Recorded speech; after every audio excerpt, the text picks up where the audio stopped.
주 되심, 영어로는 로드십이라 그래요.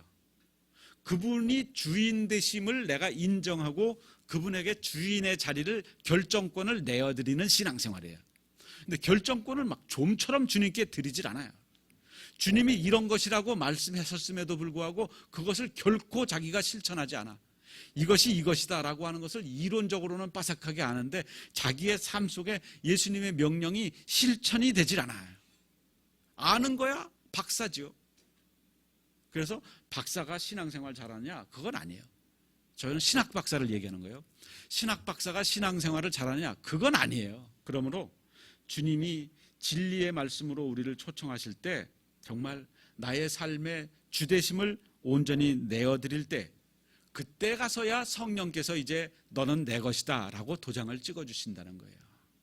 성령께서 도장을 찍어주시는 것을 인이라고 했는데 14절에 보면 이는 우리 기업의 보증이 되사라고 할 때 보증의 4번이라고 하는 각주가 밑에 달려 있어요. 밑에 쭉 내려가서 보면은 4번에 가서 헬라어 보증금이라고 돼 있어요. 그러니까 14절을 이렇게 달리 읽어보면 이는, 즉 우리를 인치신 것은 우리 기업의 보증금이 되셔서, 이런 뜻이라는 거죠. 그럼 보증금이 된다는 것이 무엇이냐? 보증금이라고 하는 것은 앞으로 10분의 9를 더 주겠다는 거잖아요. 10분의 1을 먼저 주면서 이게 보증금이다. 그리고 시간이 지나면 한 달 후에 10분의 9를 마저 주겠다. 그러면 질적으로 볼 때 10분의 1과 10분의 9, 나중에 받을 10분의 9가 질적으로 다른 거예요? 같은 거죠. 분량만 다르지, 분량. 10분의 10을 받아야 되는데 그 10분의 1을 먼저 주면서 그것의 돈의 이름이 뭐냐면 보증금 또는 계약금 이렇게 말하잖아요. 우리에게 하나님께서 성령을 주신 것은 계약금으로 주셨다는 거예요. 우리를 성령으로 인쳐주셨다. 이것은 하나님께서 계약금, 보증금으로 먼저 주셨다고 하는 것입니다. 이제 뭐가 남아있어? 나머지는 10분의 9가 남아있죠. 이건 언제 주겠느냐? 우리의 구속을 온전히 이루신 후에. 여기에 14절에 보면은 그 얻으신 것을 속량하시고, 속량이라고 하는 것은 이 이전 번역, 개역 성경에 보면 구속이라고 돼 있어요. 구속이라고 하는 것은 몸의 구속을 말하는 것입니다. 이것은 몸 자체도 거룩해지는 것. 이것은 성화 단계 다음에 일어나는 일이에요.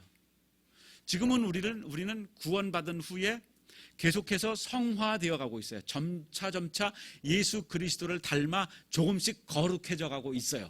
그래도 더디기는 해도 신앙이 계속해서 성장하고 있어요. 그게 가장 정상적인 대부분의 신자들의 삶의 모습이에요. 그런데 그 최종 종착역은 뭐냐? 이제 하나님의 나라에 들어갈 때 우리는 이 세상의 육신의 숨을 거두면서 하나님께서 육신이 거룩하게 하셔요. 그 성화의 단계의 차이점은 많이 있겠지만, 어디까지 도달한 수준의 차이는 있겠지만, 거기에서 주님께서 이제 온전히 우리의 몸이 이 세상의 죄악의 영향을 받지 않는 거룩한 상태로 구속하세요.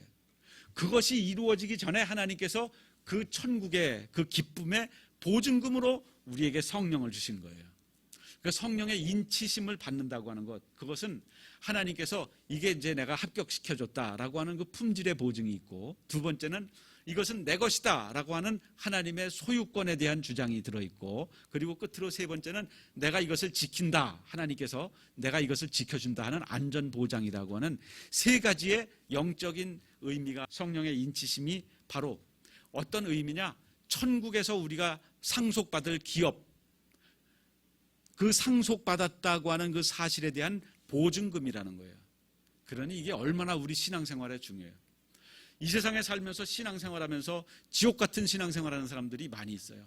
그러나 성령의 인치심을 받은 후에는 어떤 일이 벌어지느냐?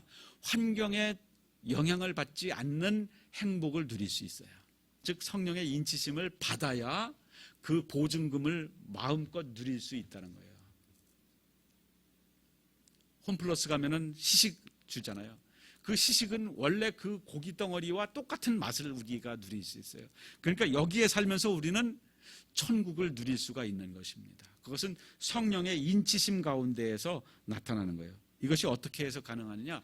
첫째, 주 예수 그리스도 안에 들어가 있을 때 가능한 것이고, 진리의 말씀을 듣고 믿을 때에 가능한 것이고, 그리고 성령님을 사랑하고 환영할 때 가능한 것입니다.